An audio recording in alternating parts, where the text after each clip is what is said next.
여호와께 감사하고 그의 이름을 불러 아뢰며 그가 하는 일을 만민 중에 알게 할지어다. 그에게 노래하며 그를 찬양하며 그의 모든 기이한 일들을 말할지어다. 그의 거룩한 이름을 자랑하라. 여호와를 구하는 자들은 마음이 즐거울지로다. 아멘. 주님, 이 구별된 날 죄를 부르시고 하나님을 예배하게 하시니 감사합니다. 살면서 하나님을 주인 삼고 살고자 하지만 살고 보면 내가 주인 되었던 날들을 고백하나니 주님, 이제는 우리의 삶의 주인이 새로워지게 하시고 주님만이 내 생명의 주인 되셔서 나를 다스려 주옵소서. 세상의 가치와 물질적 욕망에 따라 살던 우리의 삶을 멈추게 하시고 이제는 어떤 경우에도 흔들리지 않는 삶의 중심을 주님으로 모시고 살게 하옵소서. 그리하여 여호와께 감사하며 그 이름을 불러 아뢰며 하나님이 행하신 놀라운 일들을 간증하는 우리의 삶 되게 하옵소서. 성령 하나님, 이 시간 그 하나님을 향하여 시선을 돌리나니 우리 시선이 하나님께 고정되게 하시고 하나님의 행하시는 일들을 보며 나아가게 하옵소서. 이전과 이후가 새로워지는 전환점이 되게 하시고 하나님을 새롭게 만난 축복의 날이 되게 하옵소서. 하나님을 기쁘시게 하는 날 되게 하옵소서. 예수님의 이름으로 기원하옵나이다. 아멘. 찬송가 28장 하나님께 드립니다.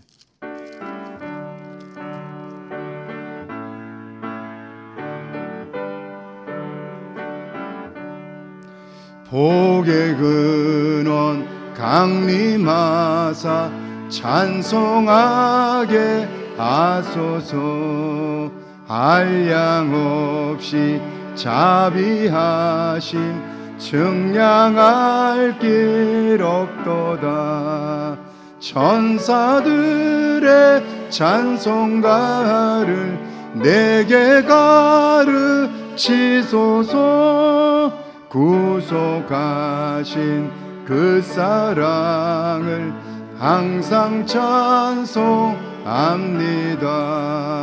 주의 크신 도움 받아 이때까지 왔으니 이와 같이 천국에도 이르기를 바라네. 하나님의 품을 떠나 죄에 빠진 우리를 예수 구원하시려고 보혈을 주셨네. 주의 귀한 은혜 받고 일생 빚진 자 되네. 주의 은혜 사슬되사 나를 주께 매소서.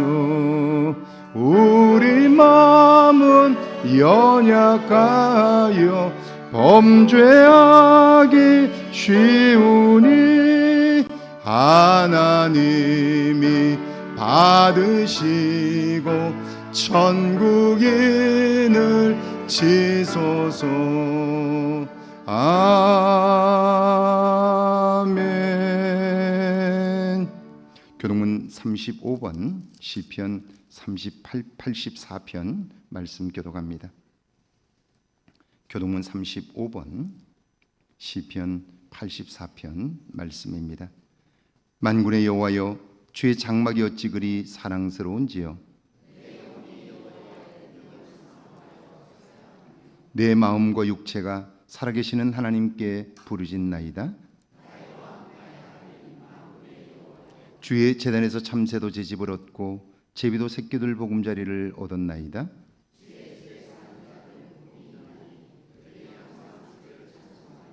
주께 힘을 얻고 그 마음에 시온의 대로가 있는 자는 복이 있나이다. 곳에 많은 샘이 있을 것이며 이른 비가 복을 채워주나이다.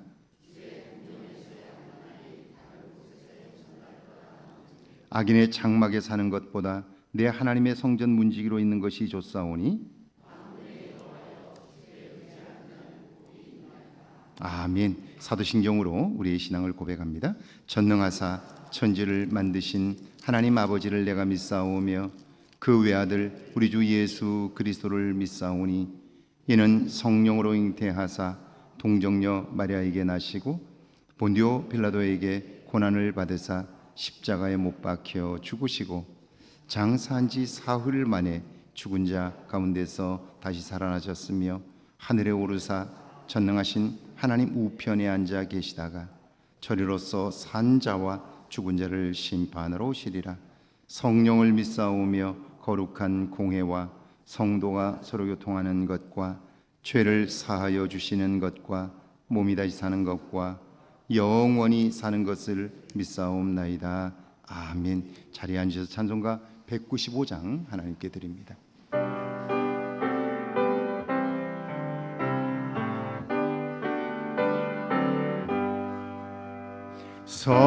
성령이여 우리 찬송 부를 때 진심으로 찬양하게 하소서. 성령이여 우리 기도 드릴 때 우리 곁에 계셔 일러주소서. 성령이여 우리 성경 읽을 때 그 속에서 빛을 보게 하소서. 성령이여 우리 전도할 때에 지혜로운 말씀 듣게 없소서. 성령이여 우리 겸손해져서 우리 주와 같이 되게 하소서.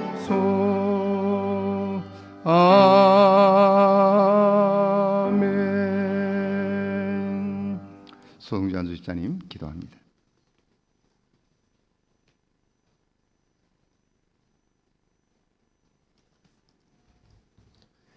기도하겠습니다. 우리의 길이요 진리요 생명이신 하나님, 복된 날 주일 아침 이 자리에 나와서 아버지 하나님께 예배드릴 수 있도록 인도해 주신 것을 감사드립니다. 언제나 주와 함께 동행하며 주의 말씀대로 살고자 하지만 지난 우리 삶이 아버지의 뜻대로 살지 못한 것을 이제 이 시간 고백하오니 지난날의 잘못과 허울을 용서하여 주시옵소서.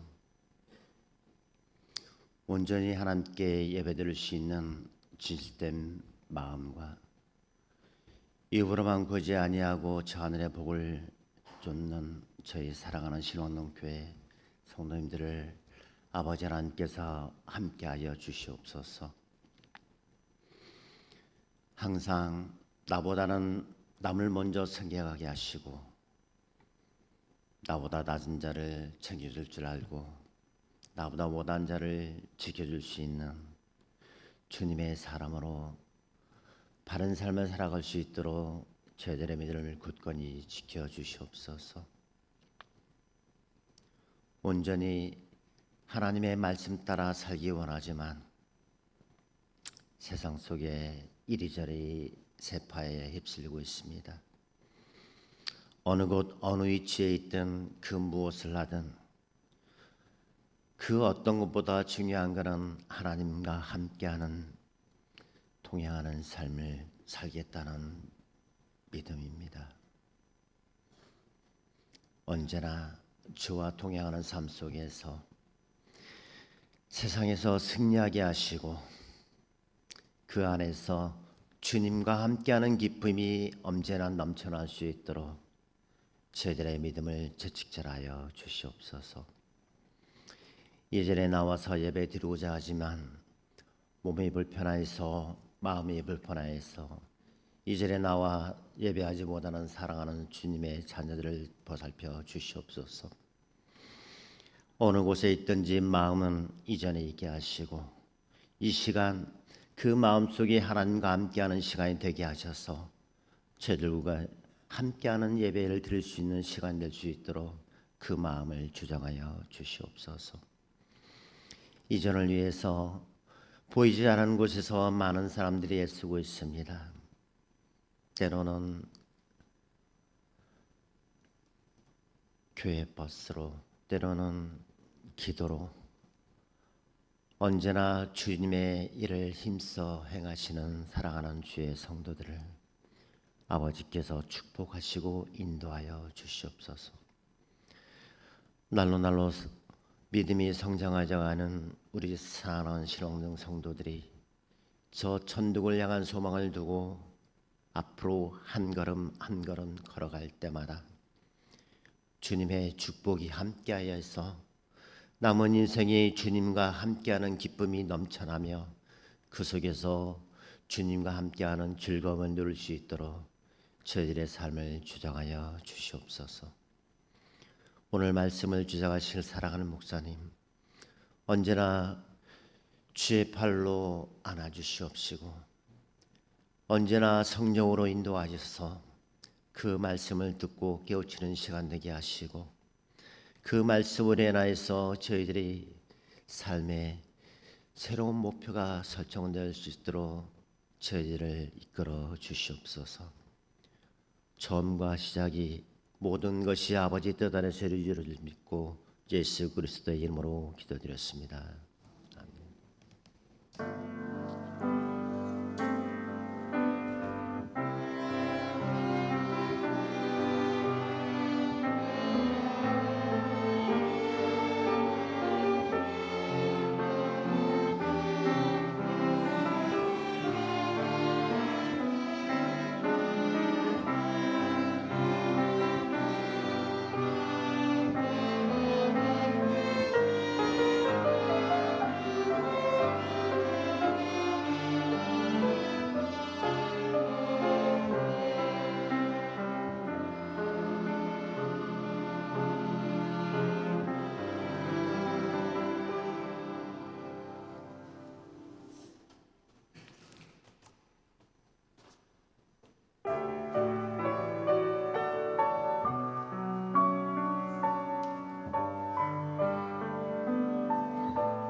아멘. 우리 경례 박사까지 고맙습니다. 할렐루야. 예배 오신 여러분들을 주의 이름으로 환영합니다. 오늘은 성령 강림 후 9째 주일입니다. 부활하신 주님의 마지막 명령, 권능을 받아 예루살렘과 온 유대와 사마리아와 땅끝까지 이르러 내 증인이 되라는 말씀은 하나의 전제 위에서만 가능합니다. 그것은 바로 성령이 임하실 때입니다.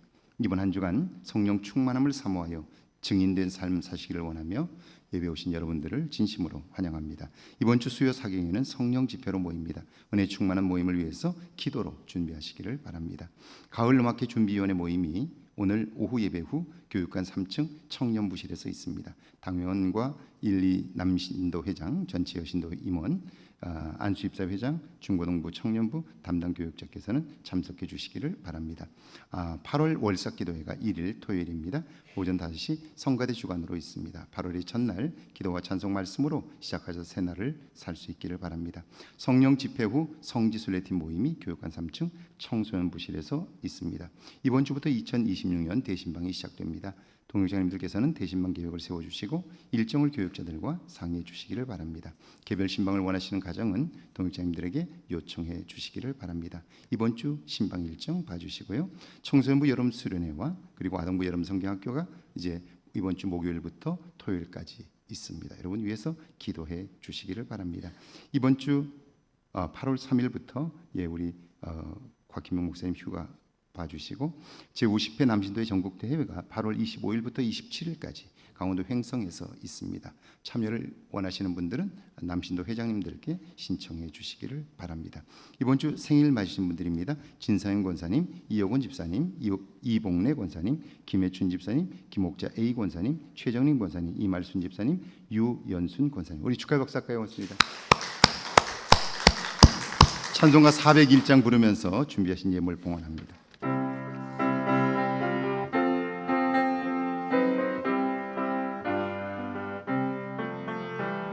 주의 곁에 있을 때만 주여 내가 살 동안 인도하여 주소서. 주여 주여 나를 인도하소서. 바른 세상 살 동안 주여 인도하소서. 피난처인 예수여 세상 물결로 할 때 그 신은혜 베푸사 나를 숨겨주소서. 주여 주여 나를 인도하소서. 바른 세상 살 동안 주여 인도하소서.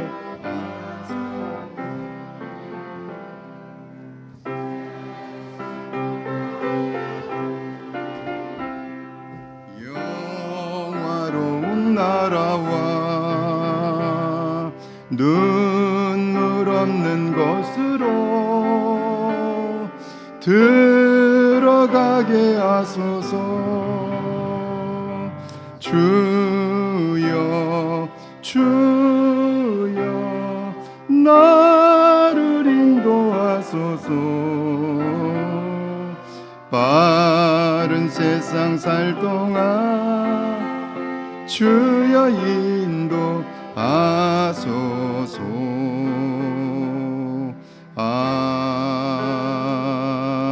아멘. 차량 구입, 감사헌금, 삶을 주관하여 주심을 감사합니다. 늘 함께 동행하시는 주님께 감사합니다. 하나님 은혜 감사합니다. 주님 은혜 감사합니다. 선교 예물과 1,000번째 예물 드렸습니다. 기도합니다. 하나님 아버지, 이 땅을 살면서 생명이 하나님의 손에 있고 생명의 풍성함도 하나님의 도우심 속에 있음을 발견하나니 하나님을 향하여 나아갈 때마다 외면치 않으시는 하나님, 도우시는 하나님의 손길을 경험하도록 인도하셨으니 감사합니다. 지난 한 주간의 삶을 돌아볼 때에 여전히 힘들고 하나님 아버지 버겁게 살았던 날들을 기억합니다. 땀 흘리고 애쓰고 수고하였지만 하나님 그 수고와 슬픔이 하나님 우리의 삶을 떠나지 않았음을 기억하건대 여호와여 도와주시고 함께 하시고 새롭게 하사 주의 일을 이루게 하옵소서.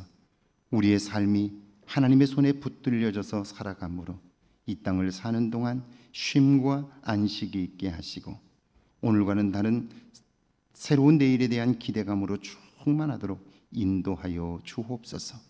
무엇보다도 그 일을 위하여 우리의 마음을 새롭게 하시는 하나님을 경험케 하옵소서.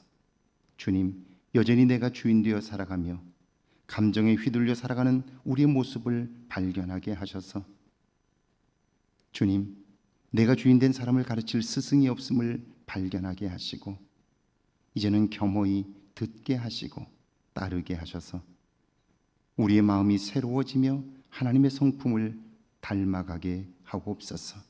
말씀에 순종하여 드리진 예물들을 받아 주옵소서.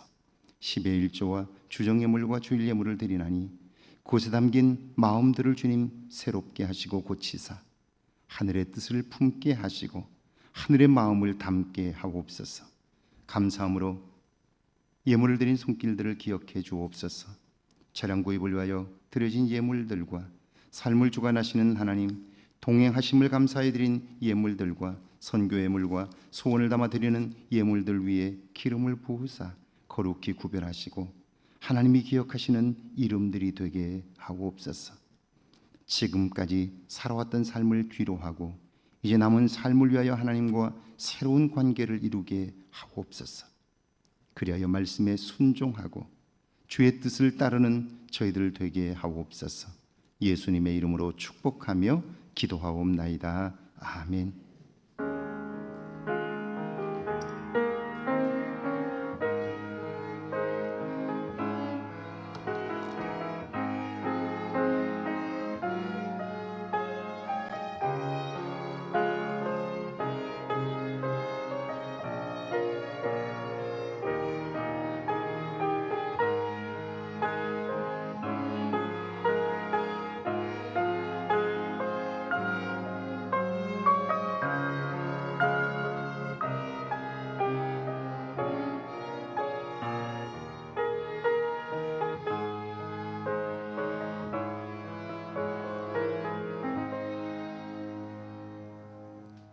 오늘 저에게 주시는 하나님의 말씀은 신약성경 디모데전서 5장 8절에서 15절까지 말씀, 구약성경 사무엘상 29장 1절에서 7절까지 말씀입니다.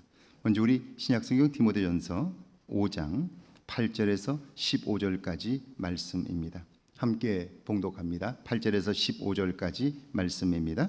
누구든지 자기 친족, 특히 자기 가족을 돌보지 아니하면 믿음을 배반한 자요 불신자보다 더 악한 자니라. 과부로 명부에 올릴 자는 나이가 60이 덜 되지 아니하고 한 남편의 아내였던 자로서 선한 행실의 증거가 있어 혹은 자녀를 양육하며 혹은 나그네를 대접하며 혹은 성도들의 발을 씻기며 혹은 환난당한 자들을 구제하며 혹은 모든 선한 일을 행한 자라야 할 것이요 젊은 과부는 올리지 말지니 이는 정욕으로 그리스도를 배반할 때에 시집 가고자 함이니 처음 믿음을 저버렸으므로 정죄를 받느니라. 또 그들은 게으름을 익혀 집집으로 돌아다니고 게으를 뿐 아니라 쓸데없는 말을 하며 이를 만들며 마땅히 아니할 말을 하나니 그러므로 젊은이는 시집 가서 아이를 낳고 집을 다스리고 대적에게 비방할 기회를 조금도 주지 말기를 원하노라. 이미 사단에게 돌아간 자들도 있도다. 아멘. 사무엘상 29장 1절에서 7절까지 말씀입니다. 사무엘상 29장 1절에서 7절까지 말씀입니다. 함께 봉독합니다. 블레셋 사람들은 그들의 모든 군대를 아벡에 모았고 이스라엘 사람들은 이스라엘에 있는 셈 곁에 진쳤더라. 블레셋 사람들의 수령들은 수백 명씩 수천 명씩 인솔하여 나아가고 다윗과 그의 사람들은 아기스와 함께 그 뒤에서 나아가더니 블레셋 사람들의 방백들이 이르되 이 히브리 사람들이 무엇을 하려느냐 하니 아기스가 블레셋 사람들의 방백들에게 이르되 이는 이스라엘 왕 사울의 신하 다윗이 아니냐. 그가 나와 함께 있은지 여러 날 여러 해로되 그가 망명하여 온 날부터 오늘까지 내가 그의 허물을 보지 못하였노라. 블레셋 사람의 방백들이 그에게 노한지라. 블레셋 방백들이 그에게 이르되 이 사람을 돌려보내어 왕이 그에게 정하신 그 처소로 가게 하소서. 그는 우리와 함께 싸움에 내려가지 못하리니 그가 전장에서 우리의 대적이 될까 하나이다. 그가 무엇으로 그 주와 다시 화합하리이까? 이 사람들의 머리로 하지 아니하겠나이다. 그들이 춤추며 노래하며 이르되 사울이 죽인 자는 천천히요 다윗은 만만이로다 하던 그 다윗이 아니니까 하니 아기스가 다윗을 불러 그에게 이르되 여호와께서 살아계심을 두고 맹세하노니 내가 정직하여 내게 온 날부터 오늘까지 내게 악이 있음을 보지 못하였으니 나와 함께 진중에 출입하는 것이 내 생각에는 좋으나 수령들이 너를 좋아하지 아니하니 그러므로 이제 너는 평안히 돌아가서 블레셋 사람들의 수령들에게 거슬러 보이게 하지 말라 하니라. 아멘. 하나님의 말씀입니다. 할렐루야. 이번 한 주간에도 하나님의 은혜와 사랑이 여러분과 여러분의 가정에 넘치기를 축원합니다. 축원합니다.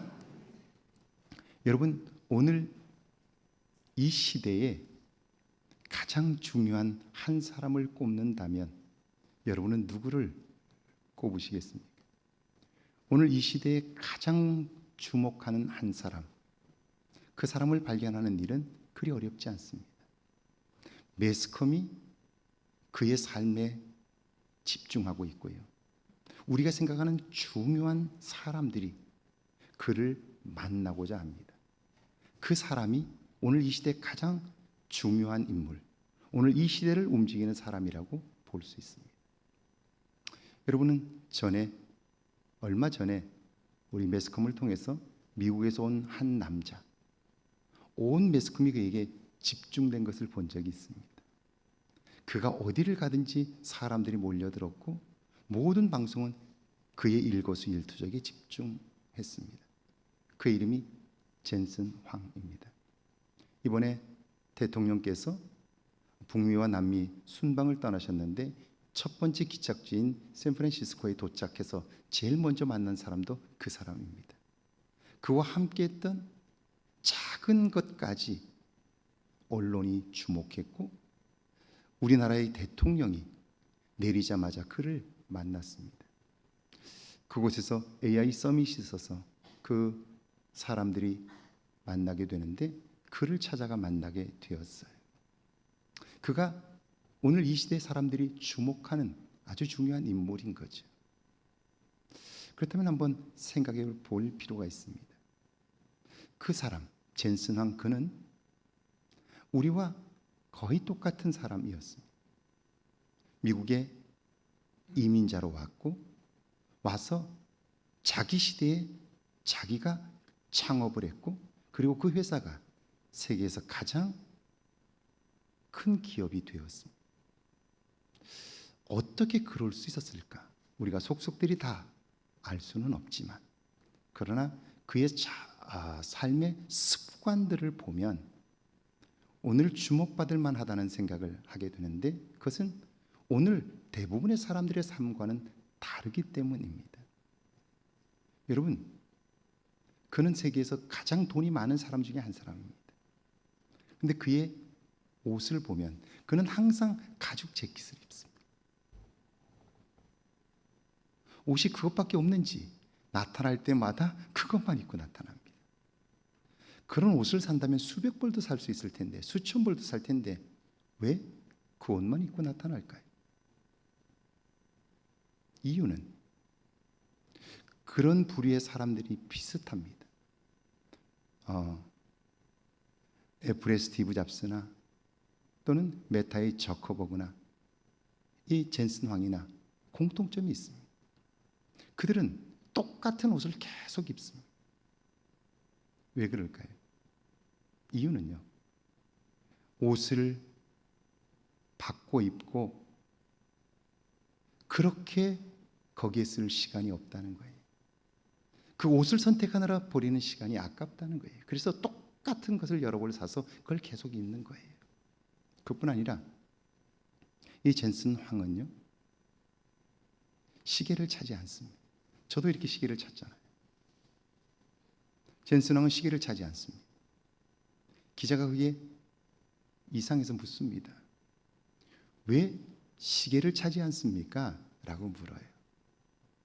그래서 그는 이렇게 말합니다. 지금이 너무 중요하기 때문입니다. 지금이 너무 중요하기 때문입니다.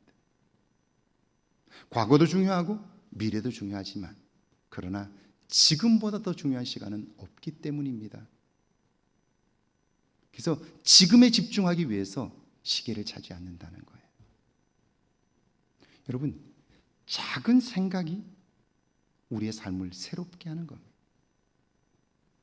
만약 젠슨 황이라는 사람이 학교를 졸업하고 취업을 했고 그 회사에서 인정을 받았어요. 먹고 살 만한 환경이 되었어요. 그때 이만하면 됐다고 생각하고 좀 더 넓은 집을 사고 그걸 유지해 가면서 살았더라면 오늘의 젠슨 황은 없었을 거예요. 안정적인 그 자리에서 그는 그걸 포기하고 새로운 사업을 시작합니다. 그 일은 고통스러운 일입니다. 힘겨운 일입니다. 그런데 그 일에 도전을 함으로 오늘의 그가 있는 거고요. 오늘까지 오면서 자기의 삶을 단순화하고 그리고 가장 중요한 일, 중요한 일들이 아니라 가장 중요한 일에 집중하면서 살아왔기에 오늘 그의 삶이 있는 거죠. 여러분의 삶에 가장 중요한 것은 무엇인가요? 만약 그것을 발견하고 거기에 집중한다면 여러분의 이후의 삶은 이전과는 완전히 다를 거예요. 그런 면에서 우리가 가장 소중하게 여겨야 할 것들 중에 하나, 아니 제게는 그것이 전부인데요. 생명에 대한 관심. 이 생명을 여러분의 삶의 첫째로 둔다면 여러분의 인생은 놀랍게 달라질 거예요. 목회를 시작한 이후에 제 머릿속에서 떠나지 않는 단어가 있습니다. 그것은 새 날입니다. 성경은 누구든지 그리스도 안에 있으면 새로운 피조물이라 이전 것은 지나갔으니 보라 새 것이 되었도다 그렇게 말씀해요. 새 것이 되었다면 우리는 분명 새 날을 살아야 할 거예요. 그런데 믿음 안에 사는 사람들조차 그렇지 못한 것 같아요. 가끔 목회를 하면서 답답한 것들이 있어요. 그게 뭐냐면 옛날 것들, 낡은 것들, 그렇게 버려도 좋은 중요하지 않은 것들을 붙잡고 목숨처럼 지키려고 하는 걸 볼 때 그게 참 안타까워요. 그게 오늘 하나님을 위한 것인가? 그것이 오늘 복음을 위한 것인가? 그게 오늘 생명을 위한 것인가? 생각해 보면 답은 명확한데 낡은 그것을 붙잡고 그것 때문에 마음 상하는 일들을 볼 때 참 안타까워요. 자, 믿음 안에 살지만 왜 약속하신 새날 그것을 경험하지 못할까요? 변화와 관련하여 연관된 단어를 꼽는다면 저는 습관이라고 생각합니다. 습관이라는 한자어는 익힐 습의 버릇관입니다. 무엇을 익혀 버릇이 되어야 한다, 되게 한다는 뜻인데요. 버릇이 되기 전까지는 어렵고 힘들지만 버릇이 되고 나면 쉬워집니다. 얼마나 쉬워질까요? 여러분 혹시 운전하시나요? 그렇다면 처음 운전을 배워서 차를 가지고 도로로 나간 경험들이 있을 겁니다. 이것저것 정신도 없고 겁도 나서 운전대를 꽉 잡으셨을 거예요. 얼마나 운전대를 꽉 잡았는지 다음 날 팔에 알이 벨 정도였습니다. 그런데 익숙해지니까 어떤가요? 한 손으로 운전대를 잡고 돌리고 있지 않은가요? 습관이란 이런 것입니다. 이은진, 정인호님이 쓴 당신이 몰랐던 행동심리학이라는 책이 있습니다. 이 책에 보면 습관이라고 할 때 습관은요 익힐 습자에 관자는 행동 관자인데 이때 습자가 어린 새가 날개짓을 한다는 뜻입니다. 자, 어린 새가 날개짓을 할 때 그게 한두 번 해서 될까요? 날개 근육이 생겨야 창공을 날 수 있습니다. 그런데 근육이 생긴다는 것은요, 기존의 근육이 찢어지고 터져야 되는 거예요. 그 고통을 통과해야만 습관이 되는 겁니다. 쉬워지고요, 일상적인 일이 되는 겁니다. 그런데 오늘 우리는 사실 그런 고통의 시간을 통과한 사람들입니다. 여러분 중에 혹시 태어나자마자 걸은 사람이 있을까요? 없습니다. 걷기 위해서 여러분은 적어도 3,000번 이상을 넘어졌습니다. 하루 평균 20번 이상을 일어나다가 자빠졌고요, 무릎이 깨졌고 부딪혀 피도 났습니다. 넘어져도 다시 일어났기 때문에 오늘 자연스럽게 걸을 수 있는 겁니다. 언어를 배운 것은 어떻습니까? 아빠, 저건 뭐야? 엄마, 저건 뭐야? 수십 번, 수백 번을 물어 오늘 유창하게 언어를 사용하고 있는 겁니다. 걷고 말하는 것만 그런 게 아닙니다. 오늘 우리가 사용하는 모든 것들은요, 그런 반복적인 훈련을 통해서 몸에 익혀진 것들입니다. 그러니까 우리의 몸은 이미 알고 있습니다. 반복적인 훈련을 하면 지금 어렵다고 느끼는 것들도 쉽게 익혀집니다. 그래서 너무나 자연스럽게 반응하게 되는 거예요. 문제는 변화와 성장에는 고통이 따른다는 거예요. 변화하고 싶은 마음은 있는데 고통은 피하고 싶은 거예요. 아프지 않고 성장하고 싶은 겁니다. 그런데 그런 방법은 없습니다. 그럼 영원히 변화는 불가능할 수밖에 없어요.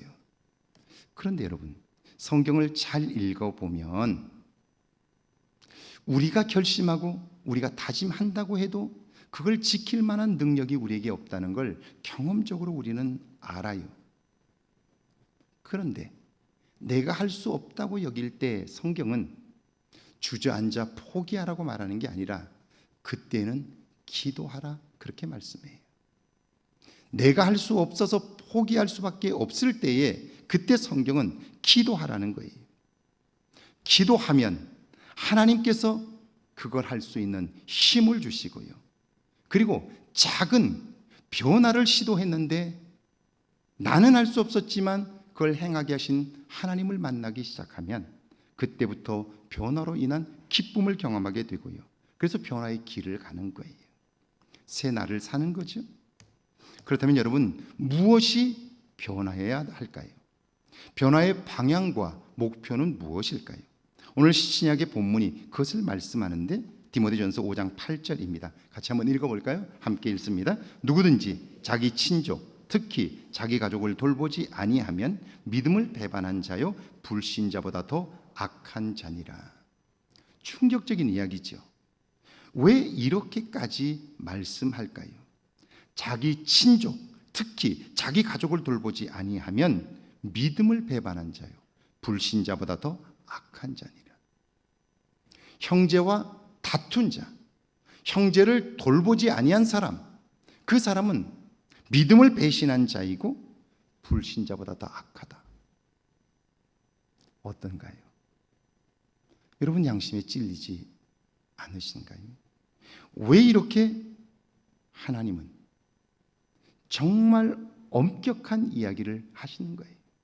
이 기준에서 합격할 수 있는 사람이 얼마나 될까요? 많지 않을 거예요. 그런데 왜 이렇게 말씀할까? 사도 바울은 에베소 교회 성도들에게 교회 안에서 나이 드신 분들을 아버지 어머니처럼 섬기라고 했죠. 젊은 세대를 형제나 자매로 여기고요, 교회 안의 약자들을 가족처럼 대하라고 명령을 했습니다. 사도 바울이 이렇게 말씀한 것은 교회 안의 성도들은 서로 성장 배경은 다르지만 예수 그리스도를 구원자로 믿어 하나님의 아들, 딸이 되었기 때문이에요. 이제 하나님은 가족된 우리 한 사람 한 사람이 서로 사랑하며 살기를 원하십니다. 이것이 하나님의 소원입니다. 하나님께서 우리를 한 가족으로 묶으시고 사랑하며 살기를 원하시는 이유가 있습니다. 서울대 명예교수이신 장외익 박사님이 삶과 온 생명이라는 책을 쓰셨는데, 이분은 이 땅의 생명을 이렇게 설명합니다. 생명에는 낮생명, 보생명, 그리고 온 생명이 있다 하는 거예요. 낮생명은요, 외부로부터 결정적인 도움을 받아야 생명으로서 존재하는 거예요. 나뭇잎을 생각해 보세요. 나뭇잎 자체로는 생존이 불가능합니다. 나무가 물과 영양분을 공급해 줄 때만 살아 있을 수 있는 거죠. 그러니까 나뭇잎은요, 낮생명입니다. 그런데 나무가 꽃을 피울 때 여러분 스스로 가능한가요? 아닙니다. 아무리 모든 것을 갖춘 것 같아도 여러분, 꽃이 피는 것은, 그래서 열매를 맺는 것은 전혀 다른 차원입니다. 자 보세요. 꽃을 피웠다고 해서 열매를 맺는 게 아니에요. 꽃이 피면 벌이 와서 그 꽃에 수정체를 묻혀서 수정시켜 줌으로써 열매가 맺혀지는 거죠. 벌이 꽃가루를 묻혀 다른 꽃에 수정함으로 꽃이 피는 거죠. 그러니까 꽃을 피워 열매를 맺고 씨앗을 남기는 일에 결정적인 역할을 하는 것이 벌입니다. 이때 벌이 보생명입니다. 벌이 결정적 도움을 주지 않았다면 어떤 꽃도 열매를 맺을 수가 없는 거예요. 다음 세대를 준비할 수가 없는 거죠. 그렇다면 온 생명은 뭘까요? 온 생명은 스스로 생존하는 생명입니다. 나무, 동물, 사람 등등이죠. 그런데 나무나 동물이나 사람 역시 온 생명이지만 태양의 도움이 없이는, 하늘의 도움이 없이는, 다른 생명의 도움이 없이는 그들도 살 수가 없습니다.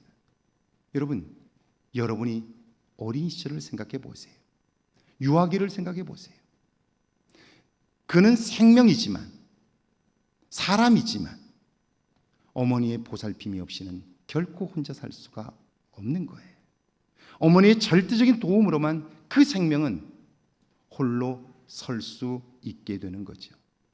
생명도 함께 연결되지 않으면, 서로 협력하지 않으면, 도움을 받지 않으면 생명으로서 살 수 없게 되는 거죠. 그러니까 생명 역시 서로 연결되어 있어요.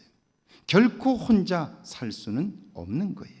그래서 장외익 박사님은 이것을 온 생명 안에 낮생명이라고 부릅니다.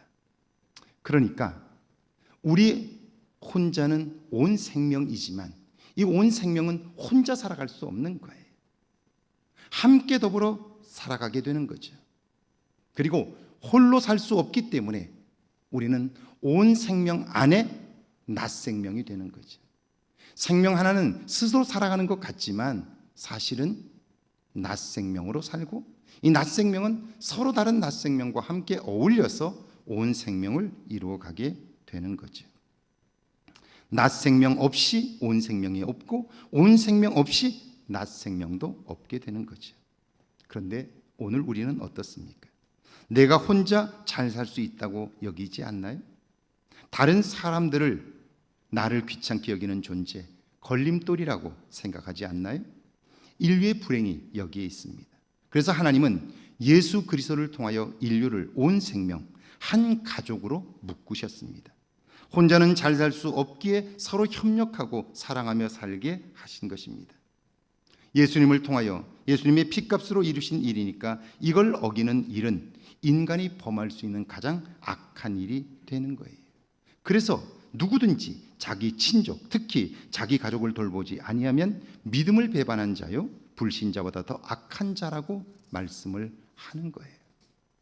제가 만난 사람이 있습니다. 그분은 미국에서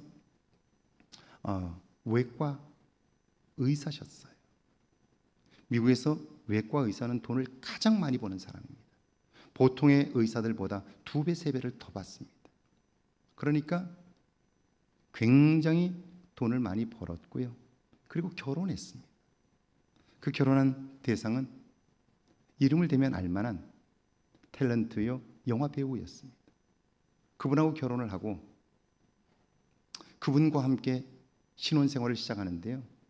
의리의리하고 어마어마한 집을 지었습니다. 보통 집보다는 몇 배가 더 큰 집을 지었습니다. 그리고 그 집에서 신혼생활을 시작했습니다. 돈도 넉넉하고 큰 집을 지었으니까. 그러니까 얼마나 행복하겠어요. 사람들이 다 그런 집들을 꿈꾸고 있잖아요. 그런데 어느 날 제게 전화가 왔어요. 공항에서요. 공항에 있는 관계자가 제게 전화를 와서 여기 한국 사람이 하나 공항에 와 있는데 비행기표도 없이 캘리포니아로 가겠다고 그런다고. 그래서 누구냐고 저를 좀 바꿔달라고 그랬더니 할머니예요. 그래서 할머니 무슨 일이냐고 그랬더니 지금 동생이 캘리포니아에 있는데 그리로 가려고 한다고. 근데 한 번도 혼자 비행기를 타본 적이 없기 때문에 여권은 가주셨는데 티켓을 끊지 않고 공항에 오신 거예요. 그래서 제 방으로 오시라고 제가 도와드리겠다고. 오셔서 제가 이야기를 들었어요.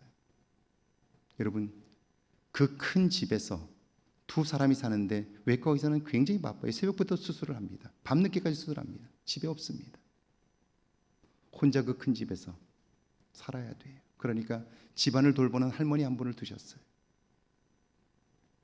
어떨까요? 좋을까요? 돈은 많습니다. 얼마든지 있습니다. 집도 의리의리합니다. 좋을까요? 할머니가 제게 했던 얘기는 이런 겁니다. 그분이 나를 종처럼 부리고 아침을 준비해서 가지고 가면 두 손으로 받쳐 무릎을 꿇고 나에게 바치라고 하고, 그리고 나를 하녀처럼 부린다. 더 이상 견딜 수가 없어서 나왔다. 정신적으로 문제가 생긴 거죠. 자, 무엇으로 살아야 할까요? 9절과 10절인데요. 같이 한번 읽어볼까요? 함께 읽습니다. 과부로 명부에 올릴 자는 나이가 60이 덜 되지 아니하고 한 남편의 아내였던 자로서 선한 행실의 증거가 있어 혹은 자녀를 양육하며 혹은 나그네를 대접하며 혹은 성도들의 발을 씻으며 혹은 환난 당한 자를 구제하며 혹은 어떤 선한 일을 행하는 자라야 할 것이요. 교회에서 과부를 명부에 올린다는 말은 나이 들고 홀로 된 여성을 교회가 책임진다는 의미입니다. 어려움을 살필 뿐 아니라 경제적인 도움도 주는 거죠. 그런데 교회가 그 사람을 책임질 때 그 사람은 적어도 온 생명의 비밀, 그리스도 예수 안에서 한 가족된 이해가 있어야 한다는 거예요. 그렇지 않으면 사랑의 공동체인 교회가 무너집니다. 혼란스러워집니다. 마태복음 20장에 나오는 포도원 일꾼의 비유가 그렇죠. 포도원 주인이 아침 일찍 나가 포도원에서 일할 일꾼을 데리고 왔습니다. 와서 말합니다. 6시까지 일하면 한 달란트를 주겠다고 약속했습니다. 당시로 오면 일자리를 구한 것이 행운이고 게다가 한 달란트를 받는 것은 최고 대우를 받는 것입니다. 기쁘고 감사한 일이죠. 주인은 9시에도 인력시장에 나가 일꾼들을 데려왔고요. 12시, 3시, 심지어 5시에도 사람을 데려와 일을 시켰습니다. 6시 일이 끝났습니다. 주인은 일당으로 제일 늦게 온 사람부터 한 달란트씩을 주었습니다. 그러자 먼저 온 사람들이 난리가 났습니다. 5시에 온 사람이 1시간 일하고 한 달란트를 받았다면 3시와 12시, 9시 더 일찍 온 사람들은 더 많이 받아야 하는 것 아니냐 하는 거예요. 일면 타당할 것 같아요. 1시간 일한 사람에게 한 달란트를 줬다면 더 일한 사람은 더 줘야 되는 것 아니에요? 그런데 논리적으로 맞는 것 같은데 아닙니다. 일꾼의 하루 품삯은 한 달란트면 충분합니다. 게다가 그들은 일이 없어서 하루를 공칠 수 있었습니다. 주인은 그걸 안타깝게 여겨서 일자리를 준 거예요. 일자리도 얻었고 한 달란트를 받았으니 고맙고 감사한 일 아닌가요? 그런데 그들이 어떻게 반응했나요? 주인의 사랑과 배려를 불평과 비난거리로 삼았습니다. 받은 은혜를 전혀 누리지를 못합니다. 이것이 우리가 그리스도 안에서 변화되어야 하는 이유입니다. 만약 이랬다면 어떨까요? 주인님, 하루 품삯을 받을 사람은 새벽에 나온 사람뿐입니다. 그런데 우리에게도 한 달란트 주시니 감사합니다. 이렇게 받았다면 그들은 감격하면서 고마워했을 겁니다. 그리고 그 마음이 있다면 그것으로 사용할 때마다 감동이 있었을 겁니다. 은혜를 받았지만 은혜를 은혜로 알지 못하니까 그것이 불평거리가 되었다라고 하는 거예요.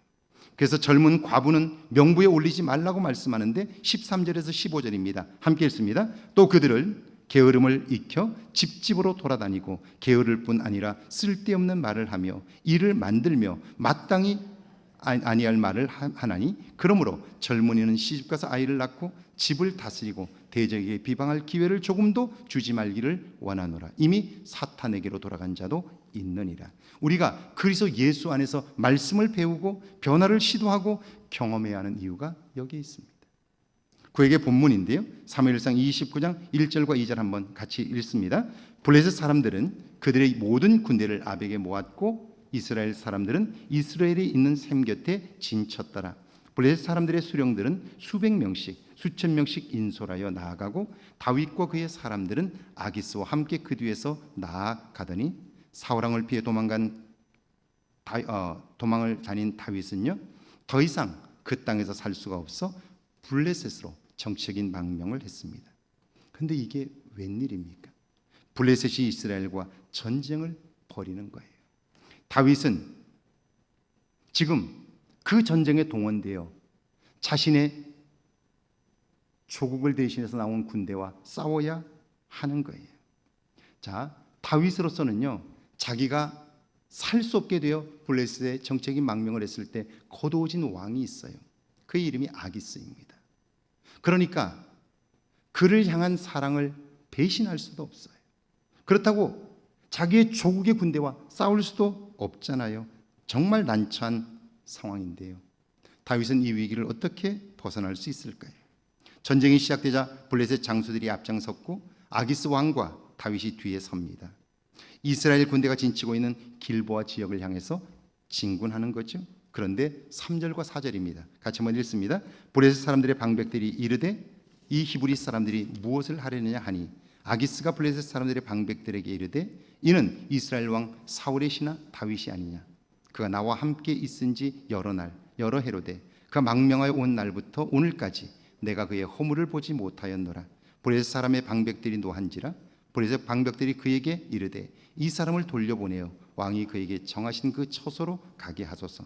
그는 우리와 함께 싸움에 내려가지 못하리니 그가 전장에서 우리의 대적이 될까 하나이다. 그가 무엇으로 그 주와 다시 화합하리이까? 이 사람들의 머리로 하지 아니하겠나이다. 전쟁터로 향하던 블레셋 장수들이 부하들로부터 다윗이 이스라엘 백성들과 함께 지금 자기 뒤에 서 있다는 거예요. 이 전쟁에 함께 참여한다는 소식을 들었어요. 그래서 그 장수들이 놀라며 왕에게 반발합니다. 그를 돌려보내라는 거예요. 왜냐하면 지금 다윗이 자기 병사들과 함께 뒤에 서 있는데 뒤에서 공격하고 앞에서 이스라엘 백성들이 공격하면 자기들은 다 죽을 수 있기 때문에 그렇습니다. 그게 아니더라도 다윗은 이번 기회에 공적을 세워 사울 왕에게 돌아갈 수도 있잖아요. 자, 그게 아니더라도 블레셋 장수들로서는요 다윗에 대한 좋지 않은 감정이 있습니다. 사울이 죽인 자는 천천히요 다윗을 죽인 자는 만만이로다. 여러분 이게 무슨 말입니까? 그가 이스라엘 땅에 있을 때 이 블레셋과 여러 전투를 했어요. 그런데 그때마다 블레셋이 패배를 했습니다. 엄청나게 많은 사람들이 죽임을 당했다고요. 그 죽임을 당한 사람들이 누굽니까? 내 아버지요, 내 삼촌들이에요. 내 아들들과 내 형제들이 다윗에게 죽임을 당했습니다. 그러니까 그들의 눈에 다윗은 가시 같지요. 그래서 집단적으로 반발을 하는 거예요. 자, 잘못하면 다윗은 죽임을 당할 수 있습니다. 어떻게 이 위기를 건널 수 있을까요? 장수들의 반발에 블레셋 왕은 다윗을 이렇게 변호합니다. 그가 나와 함께 있은 지 여러 날 여러 해였지만 그가 망명하여 온 날부터 오늘까지 내가 그의 허물을 보지 못했다. 허물을 보지 못했다는 말은 완전했다는 뜻이 아닙니다. 이 말은 자기중심적으로 살지 않았다는 거예요. 그는 진실하게 살았고 정직하게 살았다 하는 거예요. 여러분, 위기 상황에서도 양심을 지켜가는 삶 어떻게 가능할까요? 다윗의 삶과 행실의 뿌리는 뭘까요? 자, 다윗이 말하지 않아도 그의 곁에 있었던 사람들은요 누구나 다 알고 있습니다. 6절과 7절입니다. 함께 읽습니다. 아기스가 다윗을 불러 그에게 이르되 여호와께서 살아계심을 두고 맹세하노니 내가 정직하여 내게 온 날부터 오늘까지 내게 악이 있음을 보지 못하였으니 나와 함께 진중에 출입하는 것이 내 생각에는 좋으나 수령들이 너를 좋아하지 아니하니 그러므로 이제 너는 평안히 돌아가서 블레셋 사람들의 수령들에게 거슬러 보이지 말게 하라 하니라. 다윗은 어떤 경우에도 하나님 중심의 삶, 하나님이 기뻐하는 말과 행실을 쫓아 살았던 사람이었고요. 그 모습이 주변 사람들에게 감동을 주었던 거예요. 다시 말하면 하나님 중심으로 살았기에 그는요 자신의 감정에 치우쳐 살지 않았던 거예요. 자기의 기분을 따라 살지 않았던 거예요. 어떤 경우에도 그 마음이 흔들리지 않았기 때문에 진실하게 살 수 있었고요. 그 진실함이 결정적인 순간에 사람의 마음을 얻어 위기를 건너게 했다 하는 거죠. 한마디로 말하면 변화된 삶 때문에 주변 사람들로부터 신뢰를 얻었고 그 신뢰가 위기에서 그를 건졌다 하는 거예요. 결국 하나님이 그를 살리신 거죠. 오래전 감사원장을 지내신 한승원 변호사님께서 제게 책 몇 권을 보내주셨습니다. 그 책을 읽다가 제가 감동을 받았던 부분은 이런 부분입니다. 이분은 원래 그리스도인이 아니었습니다. 그런데 시국 사건을 변론하면서 기라성 같은 기독교인들을 만났습니다. 그분들을 가까이 하면서 보니까 목숨 걸고 나라의 미래를 위해서 헌신하는 그 모습, 그리고 신앙적으로 헌신하는 그 겸손함에 감동을 받아 그분은 그리스도인이 되셨습니다. 세상은 결코 홀로 살 수 없습니다. 이것을 깨닫고 하나님의 도움으로 내면을 새롭게 한다면, 여러분, 우리가 매일매일 그런 삶을 훈련한다면, 그러면 낯 생명인 우리는 그리스도 예수 안에서 누군가의 생명을 돕는 보생명이 될 거예요. 이 보생명은 다른 사람들에게 감동을 주어 결정적인 순간에 그들이 나의 도움이 되게 되고요. 그들과 함께하는 온 생명은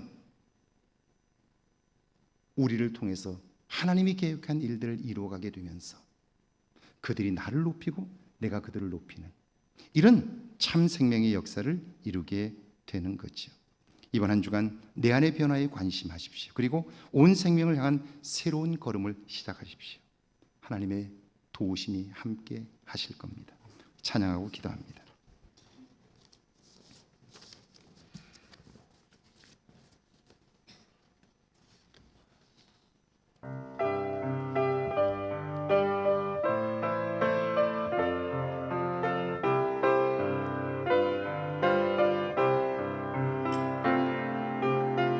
주님의 은혜로 살아가는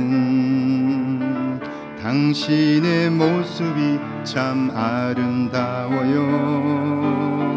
주님의 사랑을 나누어 주는 당신의 모습이 너무 아름다워요. 주님의 은혜로 살아가는, 주님의 은혜로 살아가는 당신의 모습이 참 아름다워요.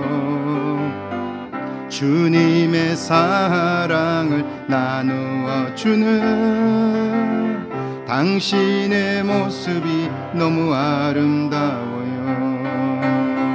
하나님을 감동시키고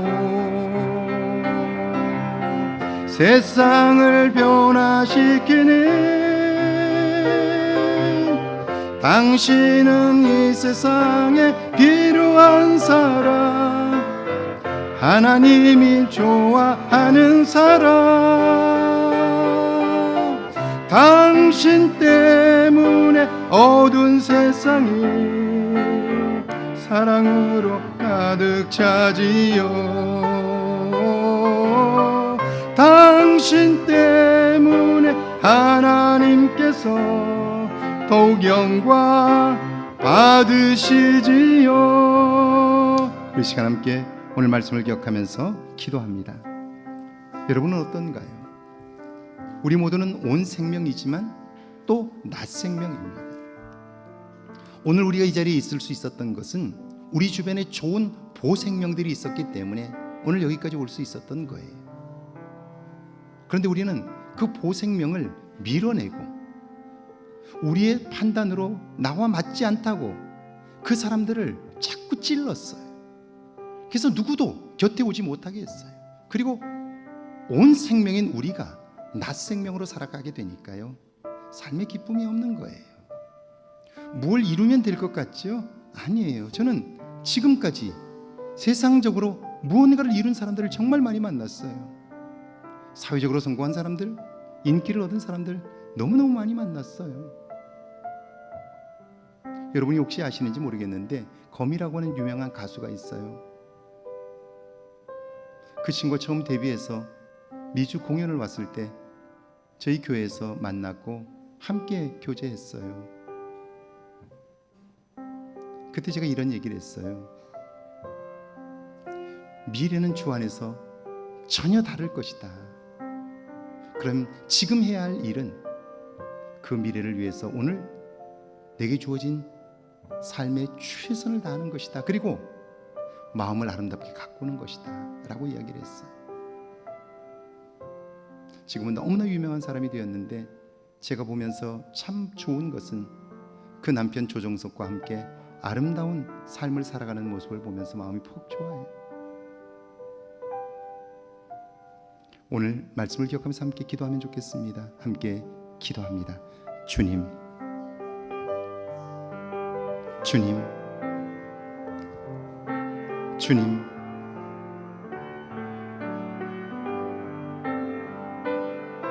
우리가 나 생명인 것을 알게 하옵소서. 하나님 없이는 온전한 삶을 살 수 없음을 발견하게 하셔서 이제는 내가 누군가에게 보생명이 되게 하옵소서. 그래 그들과 함께 온 생명으로 살게 하셔서 우리 삶이 풍성해지도록 주여 도와주시고, 하나님 온 생명 안에 낮 생명이 되어 함께 더불어 믿음의 삶을 살아가도록 인도하여 주옵소서. 주님이 도와주시길 원합니다. 주님이 함께 해주시길 원합니다. 여호와여 도와주옵소서. 주님, 이제는 알게 하시고 깨닫게 하셔서 그리스도 예수 안에서 아름다운 변화가 있게 하옵소서. 내가 온 생명으로 살아가되 누군가를 향한 보생명이 되어 아름다운 이웃들을 만나게 하시고 그 이웃들과 더불어 온 생명으로 살아가기에 부족함이 없도록 역사하여 주옵소서. 그래야 함께하는 기쁨이 있게 하시고 즐거움이 있게 하시고 나를 돕는 수많은 사람들로 인하여 내 삶이 더욱 풍성해지는 은혜가 있게 하옵소서. 나 홀로 무언가를 이루겠다고 하는 어리석은 일에 마음 쓰지 않게 하시고 내가 무엇을 완성해 보려고 하는 어리석음에서 떠나게 하셔서 이제는 모든 스트레스에서 벗어나게 하시고 어깨에 무거운 짐들을 내려놓을 수 있도록 주여 도와주옵소서. 그리스도 예수 안에서 아름다운 교제를 이루어 온 생명의 풍성함을 경험케 하옵소서. 지금은 이 땅에 오셔서 이 땅의 모든 생명을 온 생명으로 부르신 우리 주 예수 그리스도의 은혜와 그 아들을 통하여 온 생명을 축복하시는 하나님의 사랑하심과 그 놀라운 비밀을 깨닫게 하시는 성령 하나님의 은총의 역사가 이제 그날을 꿈꾸며 오늘 날을 준비하는 모든 생명들 위에, 또한 우리가 사는 이 땅과 온 세계 위에 이제로부터 영원토록 함께 계실지어다. 아멘.